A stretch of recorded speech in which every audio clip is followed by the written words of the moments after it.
সুপ্রিয় শিক্ষার্থীবৃন্দ, আসসালামু আলাইকুম।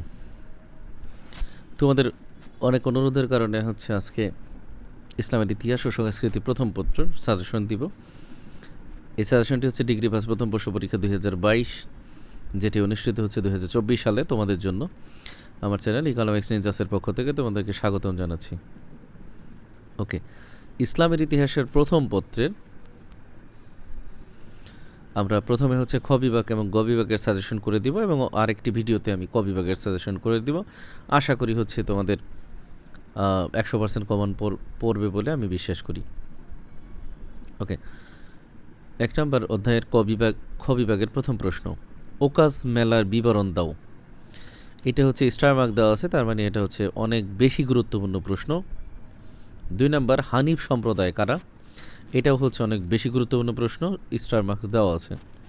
3 নম্বর, প্রাক ইসলামী যুগে আরব সমাজে নারীর অবস্থার উপর টিকা লিখো।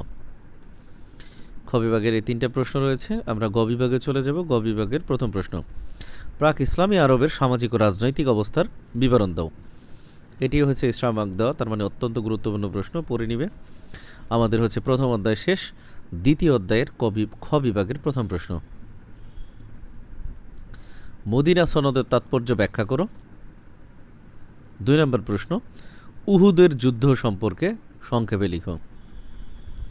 এরপর আমরা গ বিভাগে চলে যাব। গ বিভাগের প্রথম প্রশ্ন, হিলফুল ফুজলের কার্যক্রম কি ছিল?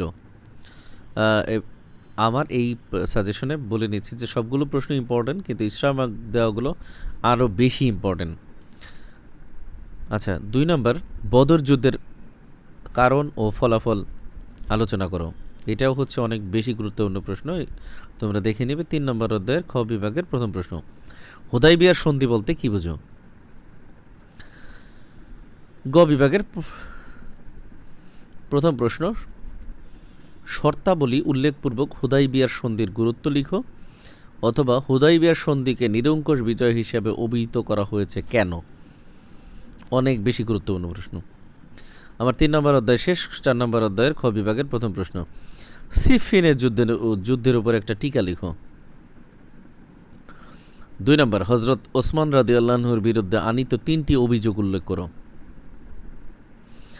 3 নম্বর প্রশ্ন, খোলাফায়ে রাশেদুন বলতে কি বুঝো? 4 নম্বর, হজরত আবু বকর রাদিয়াল্লাহু কিভাবে খলিফা নির্বাচিত হন? 5 নম্বর প্রশ্ন, ওষ্ঠের যুদ্ধ সম্পর্কে সংক্ষেপে লিখো। এই 5টা প্রশ্ন ইম্পর্টেন্ট, তার মধ্যে 3, 4, 5 এইটা স্টার মার্ক দেওয়া প্রশ্ন। এইগুলো অত্যন্ত গুরুত্বপূর্ণ, বেশি গুরুত্বপূর্ণ। গ বিভাগের প্রথম প্রশ্ন, হজরত ওমর রাদিয়াল্লাহুর শাসন সংস্কার আলোচনা করো। দ্বিতীয় প্রশ্ন, হজরত উসমান রাদিয়াল্লাহু হত্যার কারণ ও ফলাফল আলোচনা করো। এই 2টা প্রশ্ন স্টার মার্ক দেওয়া, মানে অনেক বেশি গুরুত্বপূর্ণ। 5 নম্বর অধ্যায়ে চলে যাব আমরা। 5 নম্বর অধ্যায়ের খ বিভাগের প্রথম প্রশ্ন, আব্দুল মালেককে রাজেন্দ্র বলা হয় কেন? 2 নম্বর প্রশ্ন, মাওয়ালি কারা? 3 নম্বর প্রশ্ন, মুয়াবিয়া রাদিয়াল্লাহুর পরিচয় দাও। 3টা প্রশ্নের মধ্যে 3 নম্বরটা বেশি ইম্পর্টেন্ট, বাকিগুলো তোমরা দেখে নিবা। গ বিভাগের প্রথম প্রশ্ন, উমাইয়া বংশের প্রতিষ্ঠাতা হিসাবে হজরত মুয়াবিয়া রাদিয়াল্লাহুর কৃতিত্ব আলোচনা করো। 2 নম্বর, প্রথম ওয়ালিদের রাজত্বকালে মুসলমানদের স্পেন বিজয় সম্পর্কে বর্ণনা করো, অথবা প্রথম ওয়ালিদের রাজত্বকালে মুসলিম সাম্রাজ্যের বিস্তৃতির সংক্ষিপ্ত বিবরণ দাও। ওকে, 3 নম্বর প্রশ্ন, খলিফা আব্দুল মালিকের প্রশাসনিক সংস্কারসমূহ আলোচনা করো। তো 3টা প্রশ্নের মধ্যে দেখা যাচ্ছে আমাদের 3 নম্বর প্রশ্নটা অনেক বেশি গুরুত্বপূর্ণ। আমরা 6 নম্বর অধ্যায়ের খ বিভাগের প্রথম প্রশ্ন, ওমর বিন আব্দুল আজিজকে ইসলামের পঞ্চম খলিফা বলা হয় কেন? অনেক বেশি গুরুত্বপূর্ণ। গ বিভাগের প্রশ্নটা ওমর বিন আব্দুল আজিজের প্রশাসনিক সংস্কারসমূহ আলোচনা করো। 7 নম্বর অধ্যায়ের খ বিভাগের প্রথম প্রশ্ন, জাকাতের গুরুত্ব লিখো। গ বিভাগের প্রশ্নটা ইসলামে হজের গুরুত্ব বিশ্লেষণ করো। 8 নম্বর অধ্যায়ের খ বিভাগের প্রথম প্রশ্ন, খারিজি কারা? 2 নম্বর, মুতাজিলা সম্পর্কে একটা টিকা লিখো। গ বিভাগের প্রথম প্রশ্ন, কাদেরিয়া কারা? তাদের ধর্মীয় ও রাজনৈতিক মতবাদগুলোর বিশ্লেষণ করো।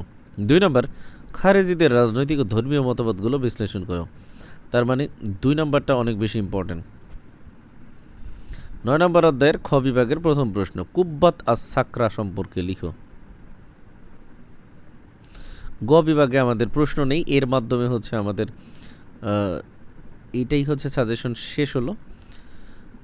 আশা করি এই অল্প কয়টি প্রশ্ন পড়লেই তোমাদের সব কমন পড়বে। পরবর্তীতে হচ্ছে ক বিভাগের সাজেশনের জন্য তোমরা হচ্ছে ইউটিউব আমার চ্যানেলে চোখ রাখবে। ধন্যবাদ সবাইকে।